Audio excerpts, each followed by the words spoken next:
पहले जन स्वराज अभियान की शुरुआत हम लोगों ने पश्चिम चंपारण के विद्यालय आश्रम से पदयात्रा के माध्यम से शुरू करी थी। पिछले साल 2 अक्टूबर को उस पूरे अभियान की परिणति के तौर पर, पहले चरण की परिणति के तौर पर बिहार के करीब 1 करोड़ लोगों ने मिलकर एक राजनीतिक दल का गठन किया है जिसका नाम है जन स्वराज। बांका में हम लोग अभी तक पदयात्रा के जरिए नहीं पहुंच पाए हैं, लेकिन मैं बांका में पहले एक बार आया हूँ। लेकिन दल बनने के बाद ये बांका की मेरी पहली यात्रा है। पहली बार मैं यहाँ आया हूँ। आज भौरैया में एक छोटी सभा है। उसके बाद जैसा कि पहले से घोषित है 20 मई से छपरा, जिसको सारण जिला भी कहते हैं, वहाँ जेपी के गांव खिताब दियारा से बिहार में व्यवस्था परिवर्तन के लिए बिहार बदलाव यात्रा की शुरुआत होगी, जिसमें हर दिन 120 दिन में 240 विधानसभाओं में गांव, पंचायत, ब्लॉक, प्रखंड हर जगह हम लोग जाने की कोशिश करेंगे। बिहार में बदलाव के संकल्प के साथ बिहार में भी तरक्की हो, बिहार में भी बच्चों के लिए पढ़ाई और रोजगार हो, बिहार में भी सही मायनों में जेपी के सपनों के अनुसार व्यवस्था का परिवर्तन हो। इस लक्ष्य के साथ अगले 4 महीनों में हम लोग बिहार के 240 विधानसभा क्षेत्र में मैं खुद जाऊंगा। उस दौरान मैं बांका में भी, यहाँ पर जो विधानसभा क्षेत्र है उसके हिसाब से 3-4 दिन तो लगेगा ही लगेगा। उस समय फिर से मुलाकात होगी। आज संगठन चूंकि बन गया है, संगठन बनने के बाद, दल बनने के बाद पहली बार मैं आया हूँ, तो आपसे मुखातिब हूँ। अब आपके जो सवाल है वो आप सवाल कर सकते हैं। बहुत बहुत धन्यवाद। आपने कहा था कि 120 से 125 सीट अगर आ गया हमको तो हम अपना हार मानेंगे उसको। अगर 25 सीट रह जाता है आपको तो आप किस साइड बैठेंगे सदन में, पक्ष में या विपक्ष में या किसी के समर्थन में? अलायंस जब 125 को अपनी हार मानेंगे, स्वाभाविक है अगर 25 या 30 आ गया तो उसको जीत तो मान नहीं सकते हैं। आप रहेंगे तो बिल्कुल विपक्ष में बैठेंगे, इसमें क्या दिक्कत है? हम लोग के लिए, मेरे लिए राजनीति चुनाव लड़के एमएलए एमपी बनना, बालू और शराब का ठेकेदारी करना पैसा कमाने का जरिया नहीं है। जितना नाम, पैसा, शोहरत लोग एमएलए एमपी मंत्री बनकर कमा सकते हैं, उससे बहुत ज्यादा भगवान की कृपा से पहले से मिला हुआ है। राजनीति मेरे लिए एमएलए एमपी मंत्री बनने का जरिया नहीं है। राजनीति में इसलिए आए हैं, ऐसा लगता है कि बिहार के मिट्टी के होने के नाते बिहार में सुधार के लिए, व्यवस्था परिवर्तन के लिए किसी न किसी को प्रयास करना चाहिए। तो अगर हमारे जैसे व्यक्ति के द्वारा ये प्रयास नहीं किया जाएगा तो प्रयास कौन करेगा? आप लोग या समाज का एक बड़ा वर्ग इस बात की चर्चा कर रहा है कि इस प्रयास को सफलता मिलेगी कि नहीं मिलेगी, जबकि मेरा मानना है कि चर्चा इस बात की होनी चाहिए कि प्रयास होना चाहिए कि नहीं होना चाहिए। क्योंकि प्रयास चाहे हम करें या आप करें, प्रयास आज हो या 10 वर्ष के बाद हो, अगर बिहार में सुधार करना है तो प्रयास तो किसी न किसी बिहार के व्यक्ति को ही करना पड़ेगा। तो पहले प्रयास को देखिए, जांचिए, परखिए। बहुत ज्यादा परिणाम की चिंता किए बगैर कीजिए। परिणाम की चिंता हमेशा करते रहेंगे तो कभी आमूलचूल परिवर्तन वाला प्रयास आप कर ही नहीं सकते हैं। क्योंकि अगर रूटीन आपको परिवर्तन चाहिए वो तो करने के लिए पहले से राजनीति चल ही रही है। तो आपको ये तय करना है कि जो प्रयास जन स्वराज के तहत किया जा रहा है, क्या ये प्रयास बिहार के हक में है, बिहार के भले के लिए है, और उस पर टीका टिप्पणी जायज है। परिणाम क्या होगा ये ऊपर वाले के हाथ में है, भविष्य के गर्त में है। लेकिन ईमानदारी से किया हुआ प्रयास, ये हम लोग को ये बताया गया है कि ईमानदारी से किया हुआ प्रयास कभी विफल हो नहीं सकता है। इसलिए जन स्वराज को भी सफलता मिलनी ही मिलनी है। बिहार की भी किस्मत आज नहीं तो कल बदलेगी ही बदलेगी। वो दिन आएगा ही आएगा जब बिहार भी दूसरे राज्यों की तरह विकास की दौड़ में शामिल हो, यहाँ के बच्चे भी शिक्षा रोजगार के दौड़ में आगे रहे। ये स्थिति हमेशा, आज की जो स्थिति है, हमेशा नहीं बनी रह सकती है। इसलिए जन स्वराज का ये प्रयास आपको उसी नजरिए से देखना चाहिए। आतंकवादी हमला हुआ उसमें हिंदू मुसलमान की बात हो रही है, लेकिन ये बात नहीं हो रही है कि जिम्मेवारी किसकी है। आप इस पे क्या कहना चाहेंगे? देखिए, भाजपा ने एक बात पिछले 8-10 वर्ष में बड़े, मैं कहूँगा बखूबी किया है कि कोई भी ऐसी घटना होती है तो सरकार डिफेंसिव नहीं है। कोई दूसरी सरकार होती, कोई दूसरा प्रधानमंत्री होता तो विपक्ष उस पर सवाल करता कि भाई आपकी गलती से इतनी बड़ी घटना हो गई। यहाँ पर विपक्ष ही डरा हुआ है कि कहीं गलती से कुछ पूछ रहे हैं कि बस पूरा समाज पोलराइज कर दे। भाई घटना हुई है, बिल्कुल निंदनीय है। और पिछले 3-4-5 सालों में जो एक धीरे धीरे समाज में विश्वास बनना शुरू हुआ था कि कश्मीर में स्थिति सुधर रही है या इस तरह की आतंकवादी घटनाओं को जड़ से खत्म कर दिया गया है, इस तरह की घटनाएं नहीं हो सकती हैं। 2 दिन पहले हुई विभत्स घटना ने इसको फिर से बताया है कि आतंक और आतंकवादियों की जड़ें जो हैं वो गहरी हैं और वो लड़ाई अभी खत्म नहीं हुई है। और सिर्फ राजनीतिक भाषणबाजी और नारेबाजी से ऊपर उठकर इस पर और काम करने की जरूरत है। ये 2 दिन के पहले की घटना ने बताया है। बात किसी जाति, धर्म, पक्ष विपक्ष का नहीं है। देश का हर व्यक्ति, चाहे वो किसी जाति का हो, किसी धर्म का हो, किसी दल का हो, किसी विचारधारा का हो, वो इस तरह की घटना की निंदा करेगा ही करेगा। आतंक फैलाने वाले लोगों की ना कोई जात है, ना धर्म है, ना वो हिंदू है, ना मुसलमान है। आज से 15-20 साल पहले पंजाब में जो खालिस्तान की गतिविधि चल रही थी, खालिस्तान आंदोलन चल रहा था, तो हमने आप में से कई लोगों ने देखा सुना होगा कि बसों से हिंदुओं को उतार कर मारा जाता था। वहां पर तो मारने वाले मुसलमान नहीं थे। तो चाहे मारने वाला सिख हो, हिंदू हो, मुसलमान हो, अगर कोई हिंसा करता है, निहत्थे पर गोली चलाता है, तो अपराध है, जघन्य अपराध है, उसकी निंदा होनी चाहिए। ऐसा कुकृत्य करने वालों को हर संभव, हर तरह से कड़े से कड़ा सजा का प्रावधान करना चाहिए। मोदी जी का बिहार दौरा है, क्या कहेंगे? मोदी जी का बिहार दौरा है तो ये कहेंगे कि मोदी जी विकास के लिए बिहार में क्या कर रहे हैं, नहीं कर रहे हैं, इस पर तो चर्चा हो न हो। मोदी जी से आग्रह ये करेंगे कि कम से कम देश के सबसे गरीब और पिछड़े राज्य बिहार में लोगों के पैसा से प्रचार करना बंद कीजिए।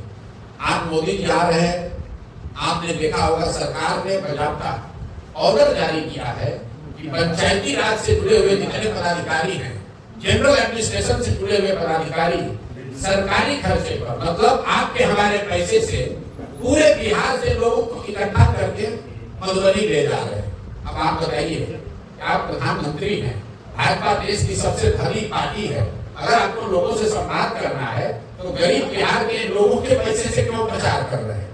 दूसरी बात, आज मोदी जी आ रहे हैं तो आपके माध्यम से मेरा एक ही सवाल होगा कि मोदी जी 2015 में आरा की सभा में उन्होंने घोषणा की थी कि बिहार के लिए वो 1,25,000 करोड़ का पैकेज दे रहे हैं। तो 2015 से अभी हम लोग 2025 में 10 वर्ष हो गया। मोदी जी को ये बताना चाहिए वो 1,25,000 करोड़ रुपया उन्होंने भेजा कि नहीं भेजा, क्योंकि यहाँ राज्य में मोदी जी की और नीतीश कुमार की सरकार है, केंद्र में भी एनडीए की सरकार है। तो 2 ही बात हो सकती है, या तो मोदी जी ने पैसा भेजा नहीं, या फिर पैसा भेजा जिसको यहाँ पर जदयू और भाजपा की सरकार ने लूट लिया। क्योंकि जमीन पर तो हम लोग को कहीं 1,25,000 करोड़ की योजना दिख नहीं रही है, उस पैकेज का असर नहीं दिख रहा है। तो भाई 2 ही संभावना है, या तो मोदी जी का होकर पैसा दिए नहीं, या फिर उन्होंने पैसा दिया और उनके साथी दलों के नेताओं ने, जिसको लोग डबल इंजन कहते हैं, जदयू भाजपा के सरकार के मंत्रियों ने, नेताओं ने उस पैसे को लूट लिया। तीसरी तो कोई संभावना हो नहीं सकती है। तो कोई आगे की बात करे, आगे घोषणा करे, इससे पहले मोदी जी को इस बात को, भाजपा के उनके साथियों को ये स्पष्ट करना चाहिए। और आप लोगों से भी आग्रह करूंगा, मोदी जी तो आपसे मिलेंगे नहीं, प्रधानमंत्री हैं, लेकिन कम से कम जदयू और भाजपा के जो नेता मिले उनसे ये सवाल जरूर पूछिएगा कि सर वो 1,25,000 करोड़ आया नहीं कि आया और उसको आप लोगों ने सब मिलकर अधिकारियों के साथ लूट लिया, हुआ क्या, ये तो बताओ। व्यवस्था परिवर्तन की बात की जाती है, सरकार आई तो पहले कौन सी व्यवस्था का परिवर्तन किया जाएगा? सबसे पहली जो व्यवस्था का परिवर्तन किया जाएगा वो साल भर में यहाँ पर पलायन को रोकने का हर संभव प्रयास किया जाएगा, पलायन को रोक दिया जाएगा। जो पहली घोषणा है कि नाली गली जब बने तब बने, स्कूल अस्पताल जब सुधरेगा तब सुधरेगा, लेकिन साल भर के अंदर यहाँ से युवाओं का पलायन बिल्कुल रोक दिया जाएगा। इसका मतलब ये नहीं है कि हर युवा को रोजगार, नौकरी मिल जाएगी, लेकिन कम से कम 10 से 12-15 हजार रुपए के रोजी रोजगार मजदूरी के लिए किसी को बाहर न जाना पड़े, इसके लिए व्यवस्था बनाई जाएगी। इसका पूरा ब्लूप्रिंट भी हमने जारी किया है, इसको कैसे किया जाएगा। इसको करने के लिए हर साल बिहार के बैंकों के द्वारा जो 2-2.5 लाख करोड़ रुपया बिहार के लोगों का दूसरे राज्यों में भेजा जा रहा है, उसको रोका जाएगा। जब पूंजी का पलायन रुकेगा तो बुद्धि का पलायन रुकेगा। जिस दिन बिहार में पूंजी और बुद्धि का पलायन रुका, उस दिन श्रम का पलायन अपने आप रुक जाएगा। तो पहली प्राथमिकता है बिहार में पलायन को रोकना। दूसरी प्राथमिकता यह है कि 15 साल से कम उम्र के हर बच्चे के लिए कम से कम बढ़िया पढ़ाई की व्यवस्था हो। और इसका भी ब्लूप्रिंट जो हमने बताया है, सरकारी विद्यालयों को ओवरनाइट ठीक नहीं किया जा सकता है। कम से कम 4 से 5 वर्ष लगेंगे। अगले 10 वर्ष में 5 लाख करोड़ रुपया अगर खर्च किया जाएगा, तब जाकर बिहार में विश्व स्तरीय प्राथमिक और माध्यमिक विद्यालयों की स्थापना की जा सकती है। लेकिन 10 वर्ष में वो काम किया जाए, तब तक लोगों की पढ़ाई तो रुक नहीं सकती है। तो जन स्वराज ने घोषणा की है कि जब जन स्वराज की व्यवस्था बनेगी तो हर गरीब व्यक्ति को, हर गरीब परिवार को ये अवसर होगा कि अगर सरकारी विद्यालय आपके एरिया में ठीक नहीं है, वहां सिर्फ खिचड़ी बढ़ रही है, वहां पढ़ाई नहीं हो रही है, तो आप अपने बच्चे को प्राइवेट स्कूल में भेजिए और उसका फीस, एक रेगुलेटेड फीस सरकार की ओर से आपके लिए भरा जाएगा, ताकि गरीब से गरीब का बच्चा भी बेहतर स्कूल में पढ़ सके। ऐसा इसलिए कि जन स्वराज का मानना है कि 15 साल से कम उम्र के बच्चों को इतनी अच्छी शिक्षा मिलनी चाहिए कि वो आगे चलकर व्यवस्था पर बोझ न बने। तो पलायन रोकना पहली प्राथमिकता है, बच्चों की शिक्षा को सुधारना दूसरी प्राथमिकता है। और जो तीसरी बात हम लोग कह रहे हैं कि 60 साल से ज्यादा उम्र के हर महिला पुरुष को, जिसको सिर्फ 400 रुपया पेंशन मिल रहा है, जिसमें दिव्यांग और विधवा भी शामिल हैं, वो जीवन का बेसिक चीज उनको हासिल हो, इसके लिए उनको 400 के बजाय कम से कम 2000 रुपया मासिक पेंशन जरूर मिल जाए। पलायन रोकने के लिए 2 और बातें हम लोगों ने कही है। एक तो पूंजी का पलायन रोकना, दूसरा मनरेगा को सीधे कृषि से जोड़ना, ताकि कृषि से जुड़े हुए मजदूर हरियाणा पंजाब न जाए। यहाँ के किसान एक और मजदूरों के लिए संघर्ष कर रहे हैं और यहाँ से मजदूर जाकर पंजाब और हरियाणा में काम कर रहे हैं। और तीसरी बात कही गई है कि हर महिला को जो स्वरोजगार करना चाहती है, आज जीविका के नाम पर भारी भ्रष्टाचार हो रहा है, उनको लॉलीपॉप दिखाया जा रहा है जिससे रोजगार मिलेगा। जन स्वराज की सोच है कि इनको कोई समूह के बगैर सीधे सरकारी गारंटी पर बैंकों से कर्ज मिले और उस कर्ज पर 30% नहीं 4% ब्याज लगे, ताकि हर महिलाएं रोजी रोजगार कर सके। तो पलायन रोकने के लिए 3 स्टेप, पहला पूंजी और बुद्धि का पलायन रोकना, दूसरा कृषि को, मनरेगा को कृषि से जोड़ना, और तीसरी बात महिलाओं को 4% ब्याज, सालाना ब्याज पर लोन उपलब्ध कराना, इससे पलायन रुकेगा। बच्चों के पढ़ाई के लिए मैंने बताया कि 15 साल के कम उम्र के बच्चों को अच्छी शिक्षा मिले। जब तक सरकारी विद्यालय का क्वालिटी न सुधरे, तब तक उनको प्राइवेट में पढ़ने की सुविधा की जाए और बुजुर्गों के लिए कम से कम 2000 रुपए मासिक पेंशन की व्यवस्था की जाए।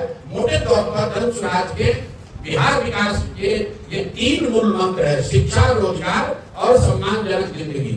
सर, एक बात पूछना था, पुलवामा में विपक्ष का आरोप है कि चुनाव जीतने के लिए पुलवामा हुआ था, कराया गया था सरकार के द्वारा, जांच हो रही है, लेकिन अभी वक्त बिल के बाद जो है फिर से लगातार इसका विरोध हो रहा है, क्या कहेंगे?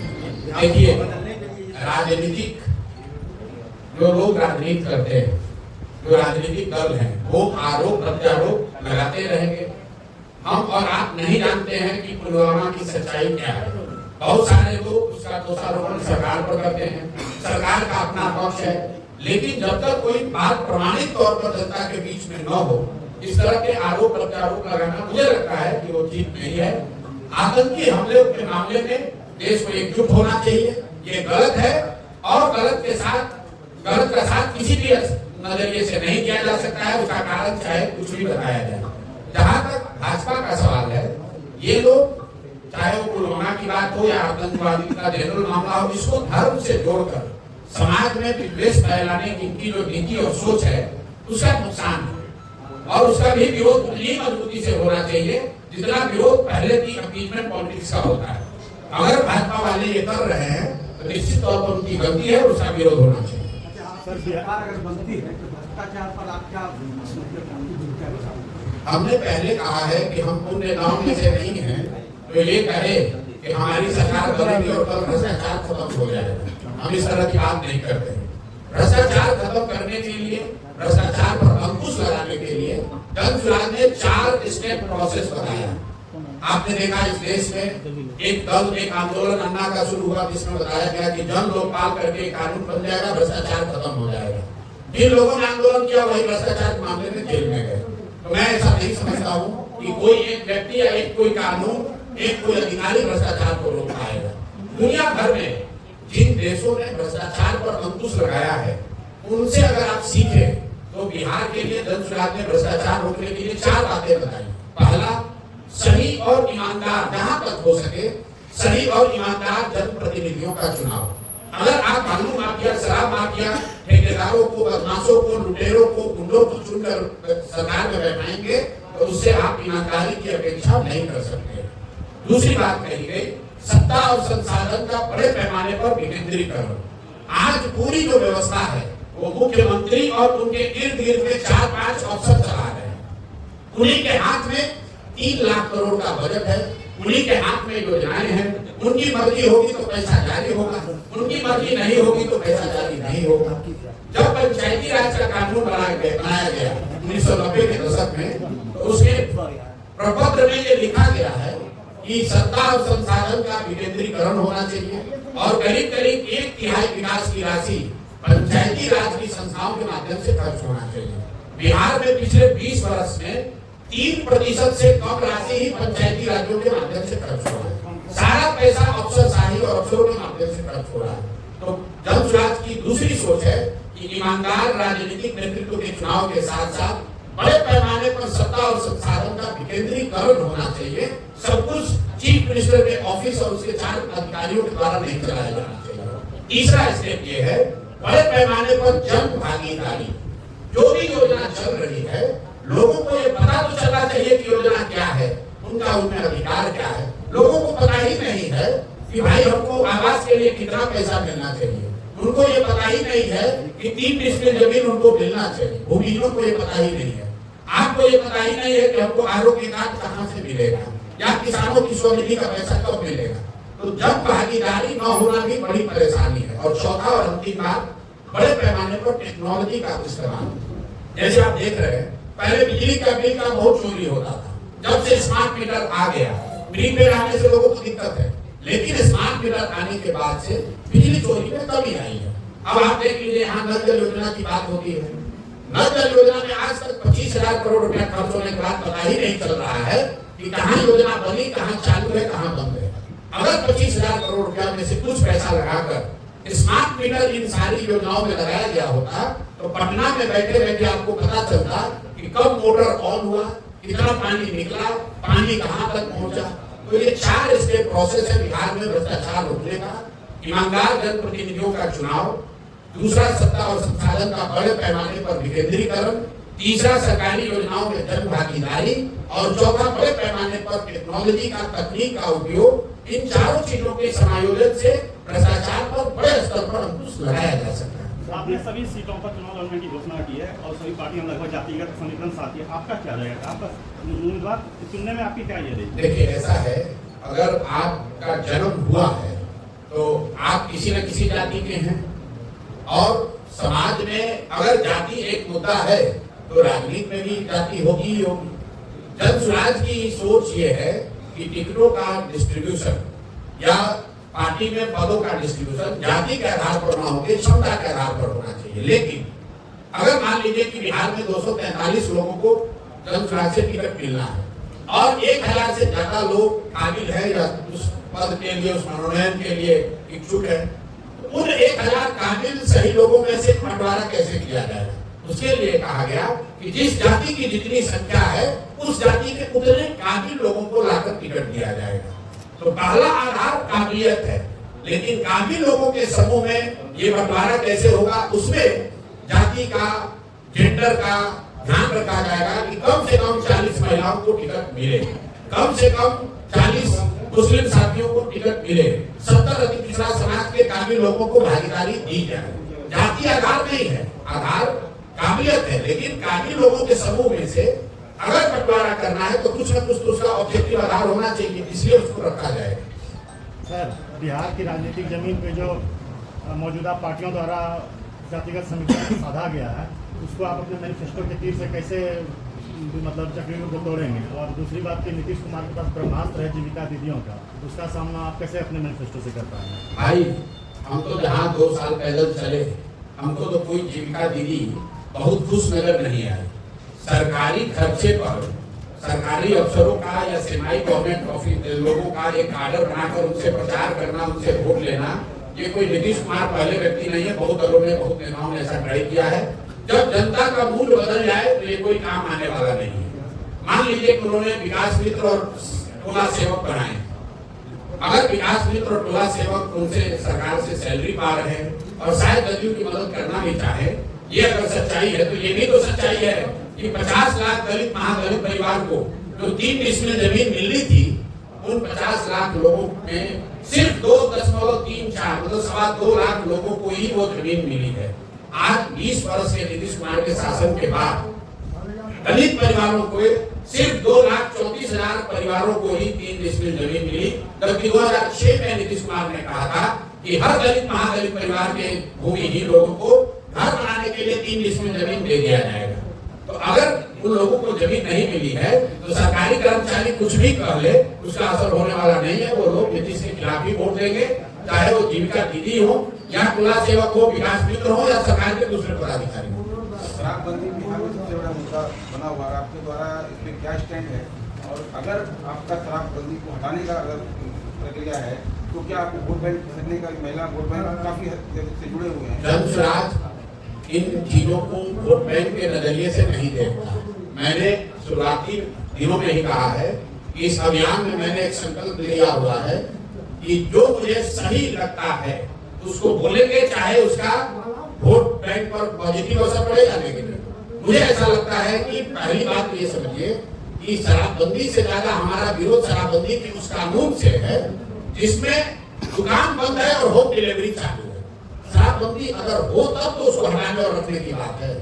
बिहार में शराबबंदी नहीं है, बिहार में शराबों की दुकान बंद है, होम डिलीवरी चल रही है और यहाँ के समाज का, यहाँ के लोगों का, बिहार सरकार का, आपका, हमारा इस गलत कानून की वजह से करीब करीब 20,000 करोड़ रुपया का हर साल नुकसान हो रहा है। ये पैसा कहाँ जा रहा है? ये पैसा जा रहा है शराब माफिया के पास, ये पैसा जा रहा है अफसर और नेताओं के पास।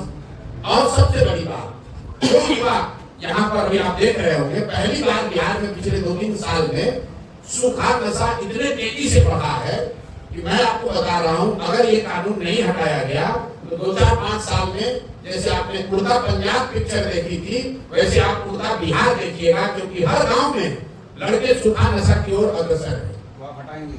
अरे पहले बोला 1 घंटा में, सोचेंगे नहीं, सरकार बनी 1 घंटा के अंदर शराबबंदी को उठाकर कूड़ादान में फेंक देंगे। बहुत बहुत धन्यवाद।